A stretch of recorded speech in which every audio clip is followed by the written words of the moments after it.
The first snow of winter arrived early, covering the rolling prairie in a blanket of white that made the world seem peaceful from a distance. But for Lorna, an orc widow, there was no peace. She stood outside her weathered cabin, wrapping a patched wool shawl around her broad shoulders as the icy wind whipped through the broken fence surrounding her small homestead.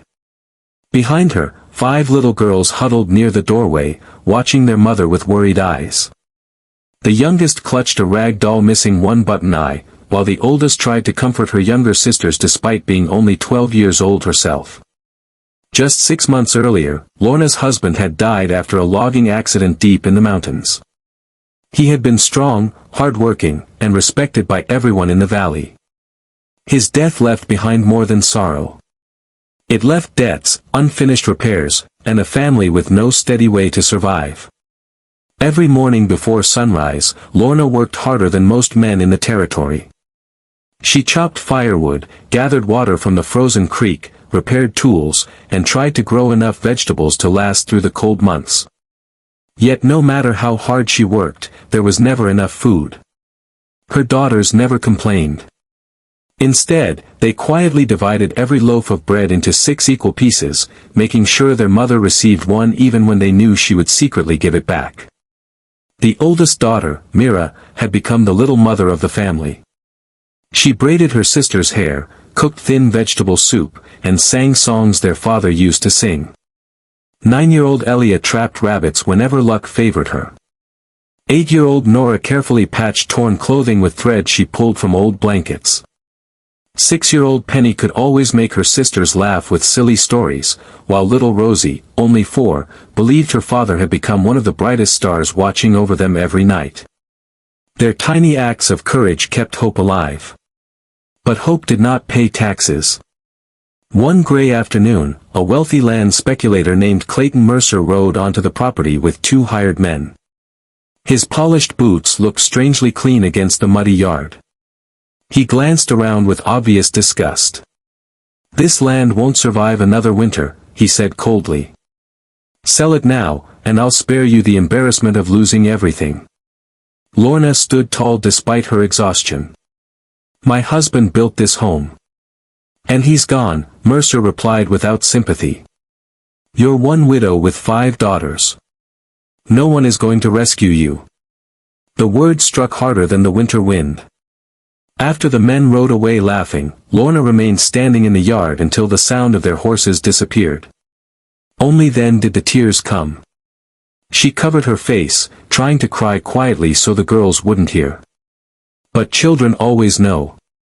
The 5 sisters rushed outside and wrapped their arms around their mother. "I'm sorry," Lorna whispered through her sobs. "I have 5 daughters. I don't know how I'm going to keep all of you safe." At that very moment, the sound of another horse approached along the snowy trail. An older Apache widower named Thomas Gray Hawk guided a small wagon carrying lumber and tools. His weathered face showed years of honest work, and streaks of gray lined his long black hair. He had been traveling to repair a neighbor's barn when he noticed one of Lorna's wagon wheels lying broken near the road. Without asking for payment, he stepped down, picked up his toolbox, and quietly began repairing it. When he finished, he noticed Lorna wiping away tears. Embarrassed, she lowered her eyes. "You shouldn't waste your kindness here," she said softly. "I'm just a widow, with 5 daughters." Thomas looked toward the girls gathered around their mother. They were frightened, hungry, yet still standing together. A gentle smile crossed his face. "5 daughters," he repeated warmly. Then he placed the repaired wool back onto the wagon and said the words none of them would ever forget. "Then I have 6 reasons to smile." For the first time since her husband's death, Lorna looked into someone's eyes and saw not pity, but genuine hope. In that quiet winter afternoon, neither of them realized that a single act of compassion had just begun the journey toward becoming a family. The morning after Thomas Gray Hawk repaired the wagon wheel, Lorna expected life to return to its usual struggle. Kind strangers sometimes passed through the valley, offering a hand before disappearing forever. She assumed Thomas would be no different. But just after sunrise, she heard the steady rhythm of a horse approaching. The 5 girls rushed to the window. "It's him!" Rosie squealed, pressing her tiny hands against the frosted glass. Thomas climbed down from his wagon carrying a sack of flour, a small bundle of vegetable seeds, and a worn wooden toolbox. He greeted Lorna with a respectful nod instead of treating her like someone in need of charity. "I noticed your north fence leaning yesterday," he said. "If wolves get through, they'll take your chickens before spring." Lorna hesitated. I can't pay you. I'm not asking you to." Before she could argue, Thomas walked toward the broken fence and began replacing rotten posts. His hands moved with the confidence of a man who had spent decades building ranches, barns, and homes across the frontier. The girls watched from a distance. Mira, the eldest, remained cautious. Since their father's death, she had learned not to trust promises too easily. "Why is he helping us?" she whispered. Lorna looked toward the old Apache. "I don't know," she admitted. By noon, Thomas had repaired nearly half the fence. When he stopped for water, 6-year-old Penny gathered enough courage to approach him. "Are you hungry, sir?" Thomas smiled. "A little." Penny ran back inside and returned with the family's lunch, a single bowl of thin vegetable soup and 2 slices of coarse bread. "It's all we have." Thomas accepted only half a bowl. "If I eat everything," he said with a grin, "I'll become too heavy for my horse." The girls laughed for the first time in weeks. Over the following days, Thomas returned again and again. One day he repaired the leaking roof before another snowstorm arrived. The next, he sharpened dull farming tools and showed Elia how to set safer rabbit traps without harming other animals. He taught Nora how to strengthen clothing stitches using strips of softened leather instead of wasting precious thread. To Mira, he explained how to keep farm records and plan next season's crops.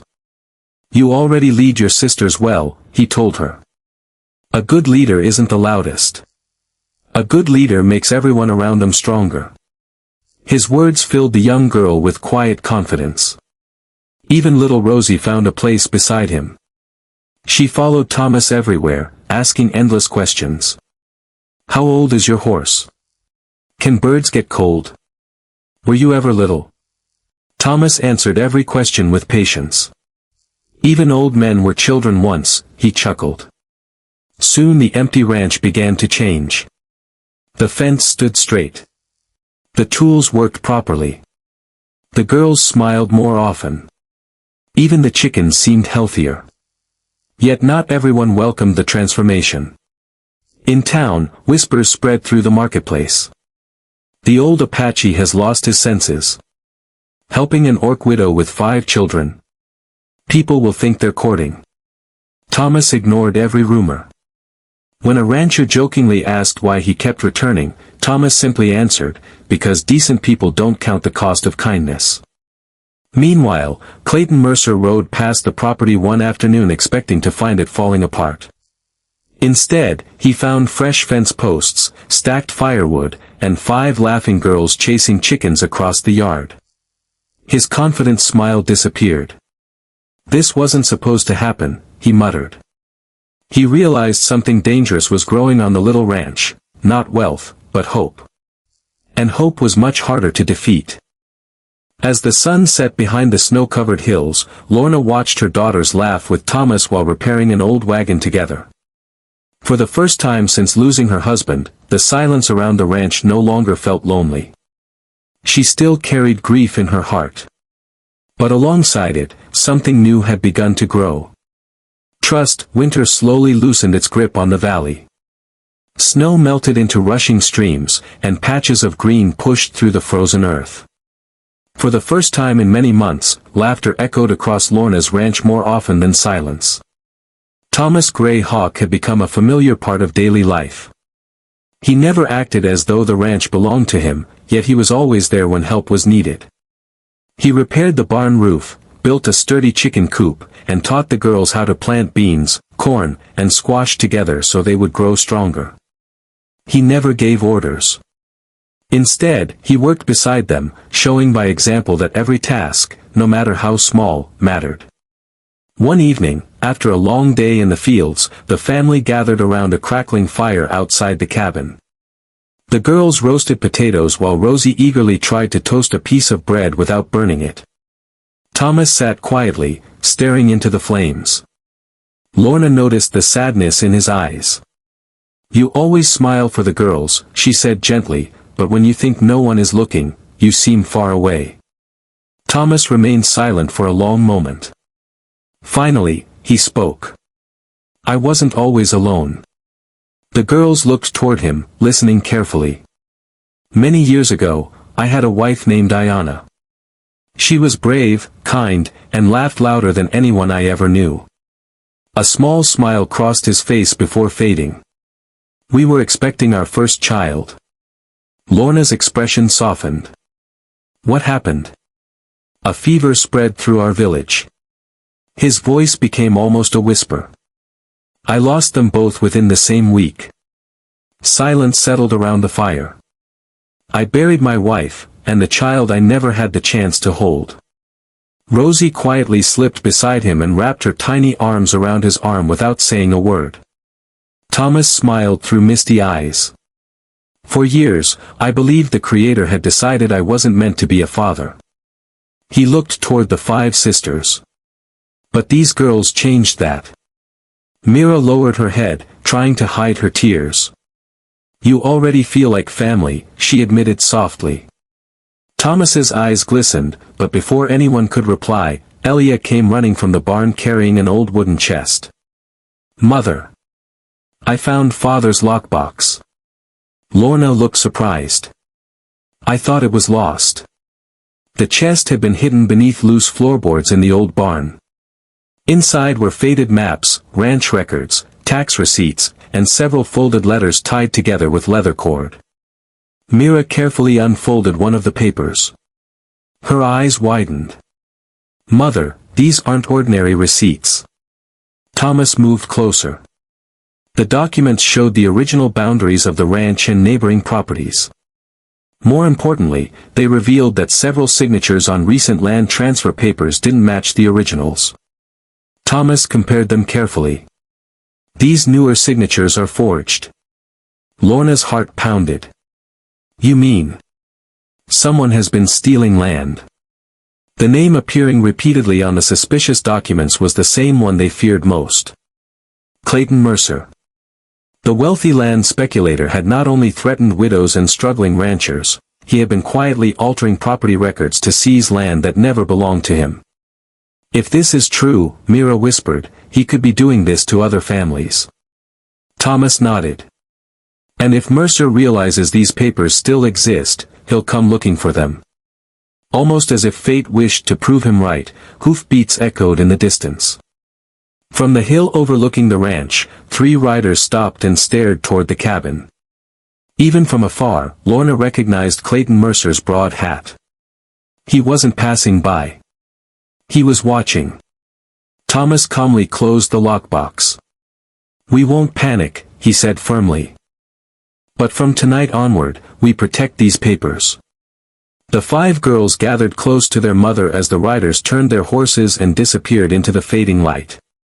The warmth of spring had arrived, but a new storm was beginning. This time, it wasn't the weather they had to fear, it was a man determined to take everything they had, and now he knew they might possess the one secret capable of destroying him. His discovery of the forged land deeds changed everything. The lockbox was no longer just an old collection of papers, it had become proof that Clayton Mercer had stolen ranches from hardworking families for years. Thomas wrapped the documents carefully in oilcloth to protect them from rain and hid them beneath a loose stone beneath the cabin's fireplace. Only he, Lorna, and Mira knew the exact hiding place. "We keep this secret until the right time," Thomas said. "Truth is strongest when it is protected." The next morning, the ranch seemed peaceful. Birds sang in the trees, and the girls fed the chickens as if nothing had happened. But everyone felt the tension in the air. Mercer would return. He always did. 2 days later, the sound of galloping horses shattered the quiet morning. Dust rose along the road as Clayton Mercer rode toward the ranch with 4 hired enforcers. They stopped in front of the gate, their horses snorting impatiently. Mercer smiled, but there was no warmth in it. "I've come to make one final offer," he announced loudly. "Sell the ranch today, or I'll make sure you lose it before summer." Lorna stepped forward, refusing to hide behind Thomas. "This land isn't for sale." Mercer's eyes narrowed. "You've become brave." "No," she answered. "I've simply stopped being afraid." Thomas walked to her side, standing shoulder to shoulder with her. "This family has answered," he said calmly. "Now it's time for you to leave." One of the hired men laughed. "And who's going to stop us?" Before Thomas could answer, another voice called from down the road. "I will." An elderly rancher named Samuel Dawson rode into the yard with his sons behind him. Then came another wagon. And another. Within minutes, neighbors from across the valley arrived one after another. Some carried tools, others brought supplies, but all had come for the same reason. Thomas had spent years helping them repair barns, rescue livestock during storms, and rebuild homes after fires. He had never asked for payment. Now they had come to repay that kindness. "We stand with this family," Samuel declared. Mercer's confident expression began to fade. "You people are making a mistake." "No," Samuel replied. "The mistake was believing we'd stay silent." The 5 daughters refused to stand idle. Mira organized the younger children, guiding them safely inside the barn. Elia released the ranch dogs, whose loud barking discouraged the strangers from approaching the livestock. Nora quickly gathered important tools and supplies so nothing could be stolen. Penny carried buckets of water to the workers repairing the front gate. Little Rosie handed out fresh biscuits she had proudly baked that morning, earning smiles from everyone despite the tense situation. Watching his daughters work together, Thomas felt something he had not experienced in many years. Pride. Mercer realized intimidation was no longer enough. "You think this is over?" he shouted. Thomas met his gaze without raising his voice. "No." He pointed toward the courthouse in the nearby town. "This is where it begins." Mercer understood immediately. The hidden documents. If they reached an honest judge, everything he had built through lies could collapse. Without another word, he turned his horse sharply. "We're leaving." The enforcers followed, but Mercer looked back only once. His expression promised that he would not surrender easily. As the riders disappeared over the hill, the neighbors remained. Together they repaired the last section of fence, reinforced the barn doors, and shared a meal beneath the setting sun. For the first time since her husband's death, Lorna looked around and realized she was no longer fighting alone. Her family had become part of something much larger. Not just a ranch. A community. And together, they were stronger than any man who tried to rule through fear. The confrontation with Clayton Mercer spread quickly throughout the valley. By the following week, nearly everyone had heard that the wealthy land speculator had been challenged by a widowed Apache rancher, an orc widow, and 5 determined daughters. Some doubted the rumors, but others quietly came forward with stories of their own. Several ranchers admitted Mercer had pressured them into selling land for far less than it was worth. Others claimed they had signed papers they barely understood after being threatened with false debts. Thomas knew they had only one chance to expose the truth. "We take the documents to the county judge," he told Lorna. "Not just for ourselves, but for every family Mercer has wronged." Early the next morning, Thomas, Lorna, Mira, and Samuel Dawson traveled to the courthouse in the nearest town. The precious lockbox rested safely in Thomas's wagon, wrapped in blankets beneath the seat. Mercer was already there. He stood confidently outside the courthouse with an expensive lawyer, greeting officials as though he owned the town. When he spotted Thomas, his smile returned. "You've wasted your trip," Mercer sneered. "No one will believe a few old papers." Thomas answered calmly. "They won't need to believe us. They'll read the truth." Inside the courtroom, the judge carefully examined every document from the lockbox. He compared original deeds with the forged copies Mercer had filed over the years. One by one, the differences became impossible to ignore. Dates had been altered. Signatures had been copied poorly. Property boundaries had mysteriously shifted in Mercer's favor. The courtroom grew silent. Finally, the judge removed his spectacles and looked directly at Mercer. These records show clear evidence of fraud. Mercer's face turned pale. I can explain. You'll have that opportunity, the judge replied firmly, after you're placed under arrest. Two deputies stepped forward. Mercer glanced toward the door as though considering escape, but the crowd filling the courtroom blocked every path. Ranchers, farmers, and townspeople who had once feared him now stood together. Without a word, the deputies led Mercer away in handcuffs. A wave of relief swept through the room. Outside the courthouse, neighbors gathered around Thomas and Lorna, thanking them for their courage. Families who had nearly lost everything embraced one another, grateful that justice had finally prevailed. Weeks later, spring rains nourished the valley, and the ranch flourished like never before. Healthy crops covered the fields, the repaired fences stood strong, and the once empty barn was filled with hay and livestock.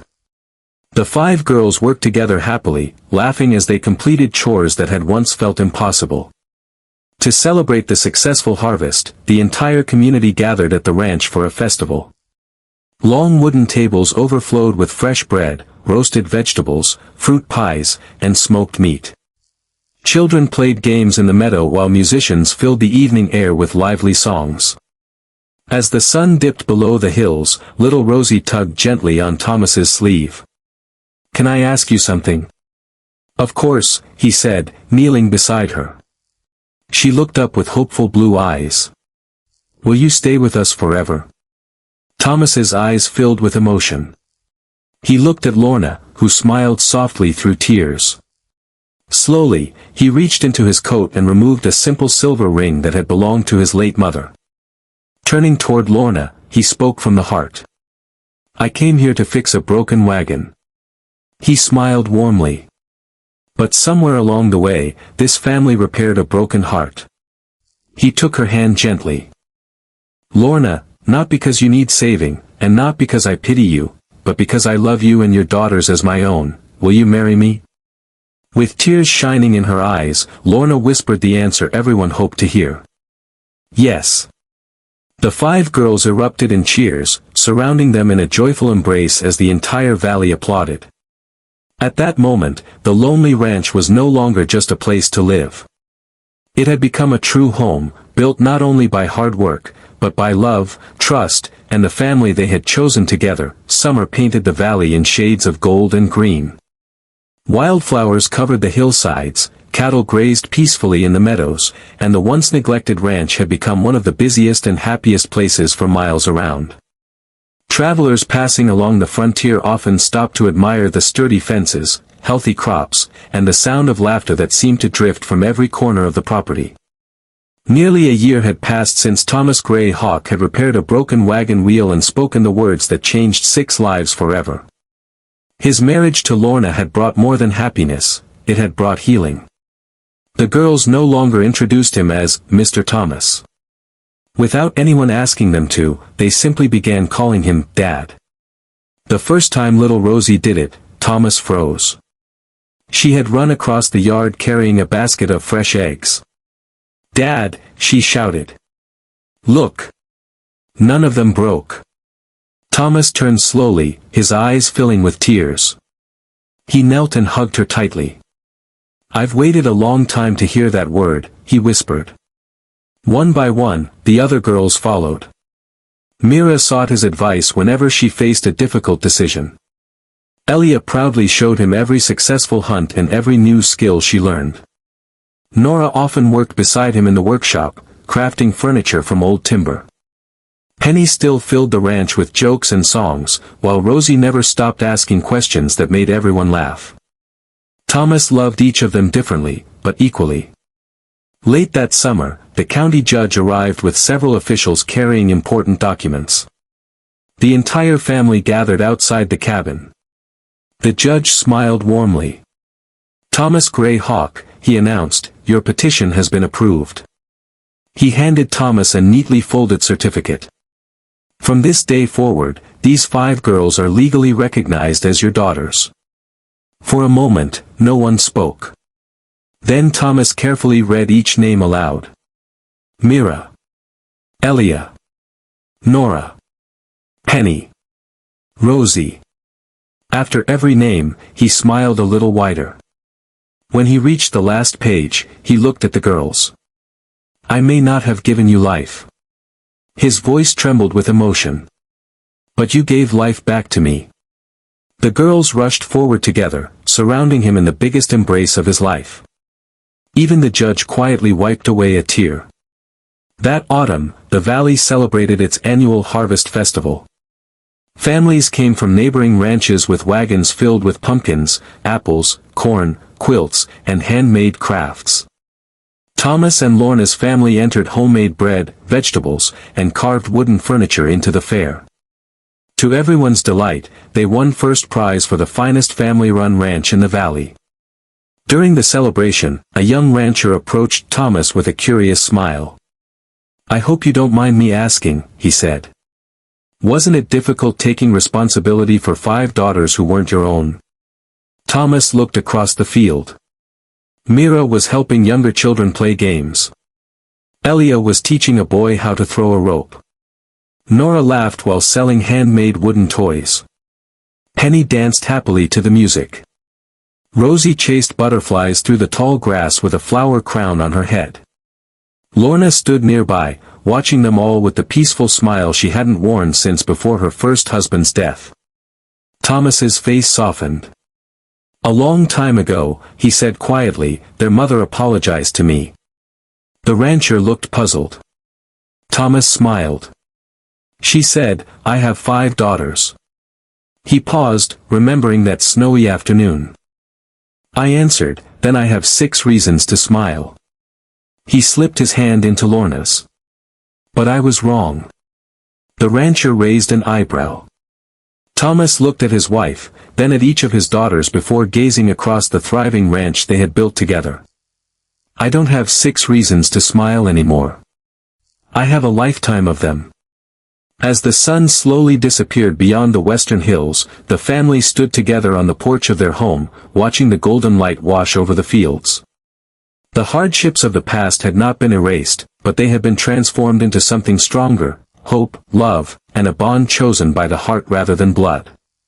And in that quiet moment, everyone knew the greatest family is not always the one you're born into.